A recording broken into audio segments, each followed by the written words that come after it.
newspaper reporter went to interview a very successful businessman, and he asked him, how did you do it? And how did you become so successful? The man said, I'm glad you asked. He said, actually, it's a wonderful story. You see, my wife and I were married. We started with a roof on our heads, food in the pantry, and she said, we have 5 cents between us. I took the nickel, went down to the grocery store, bought an apple, shined it up, and sold it for 10 cents. What did you do then? The reporter asked. He said, I bought 2 more apples, shined them up, and sold them for 20. He said, I continued this for 6 to 8 months. He said, then my father-in-law passed away and gave me his $20 million business.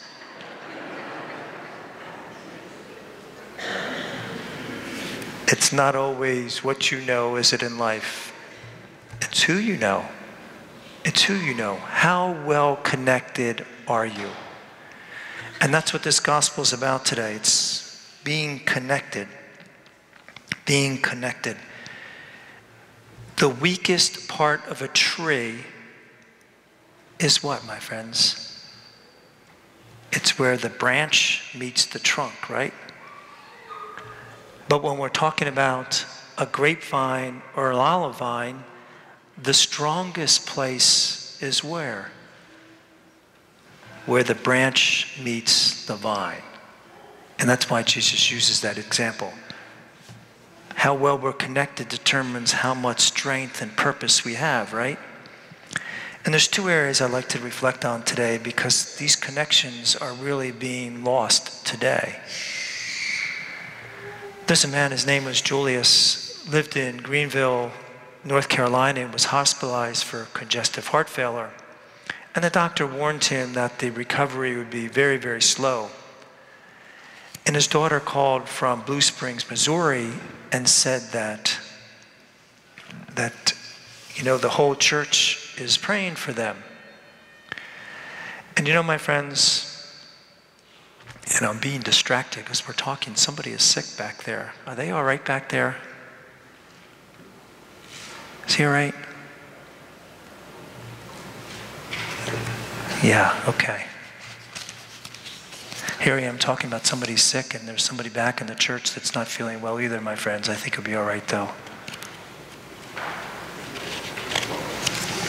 But in any event, my friends, Julius' recovery was much speedier than normal and much more faster than the doctor had wanted or realized. And he said to the doctor, I was planning a trip to go to Blue Springs to visit my daughter. Is it okay if I go? And they said, sure, it's no problem, just be careful. And they were going to stop in Nashville, Tennessee to Opryland to make sure, or to see some sights. So they made their way to Opryland, and it was a very hot day, and they were sitting on a bench, Julius and his wife, and next to them were 2 women. And they struck up a conversation. The 2 women asked where Julius and his wife were from, and they said from Greenville, North Carolina. And then they went on to say that they're going to see their daughter in Blue Springs, Missouri. And they said, well, what's your daughter's name? Because that's where they live. They said they live in Blue Springs. And they gave their daughter a name, and then all of a sudden there was a pause. It was like a click in the 2 ladies' head. They said, what are you doing here? We belong to your church, and we've been praying for you. There was 2 ladies that were in that church that were praying for Julius, and Julius said to him, I'm here, standing here before you because of your prayers. My friends, we forget the power of being connected to our God, don't we? We have forgotten that connection, and we need to be more aware of that. We truly do, my friends. We forget that connection and the strength and power that comes from being connected.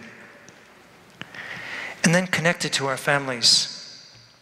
We're connected in Facebook and we're texting, but there's a human contact that seems to be missing in today's families. And we need to rekindle that. There's a book written by Tim Kimmel. in his book, he wrote a book called Little House on the Freeway. And in that book, he talks about his mother who had died from cancer. And said it was very sad but from the time she was diagnosed to the time she passed away, it was only 5 months. But all 5 children, when she was diagnosed to the end, there was at least some family member that was there every single day for those 5 months. Even Tim and his brother would fly from California, and they were there they would stay a week and then fly back. But in any event, when she was passing away, the last few days in the hospital, she spent in the ICU, and the whole family was in and out and things like that. And if you've ever been to the ICU, it's one open wall, and then they have these partitions. There's no doors or there's no doors or rooms there. They just have these curtains, so you can kind of see the rooms, and this is what happened. There was a man that was a couple doors down, could see the people coming and going out of that room. And he called Tim over and he said, come here. And he introduced himself and who he was. He was a very wealthy entrepreneur in that community where he was from. And he asked Tim who he was and who was passing away. And Tim told him that there was 5 of them and that his mother was dying. And then he said to the man, he said, my mother probably won't make it through the night. And, he got all teary-eyed. And then the man that was sitting there kind of fell back in his pillow and got real quiet. Tim got uncomfortable with that and was going to walk away. And then he grabbed his arm and he said, I would gladly trade places with your mother. She said, if it for a week that I could have my spouse and children care enough about me not to make me die alone.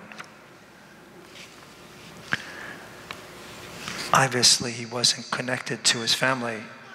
It wasn't a priority in his life, my friends, when he was living, and it certainly wasn't a priority to his family now that he was dying. My friends, we have so many things going on in our life, don't we? We forget that in our families, my friends, it's one of the most important connections that we can make.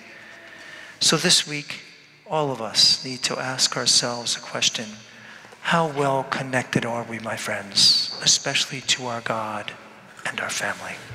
God bless you.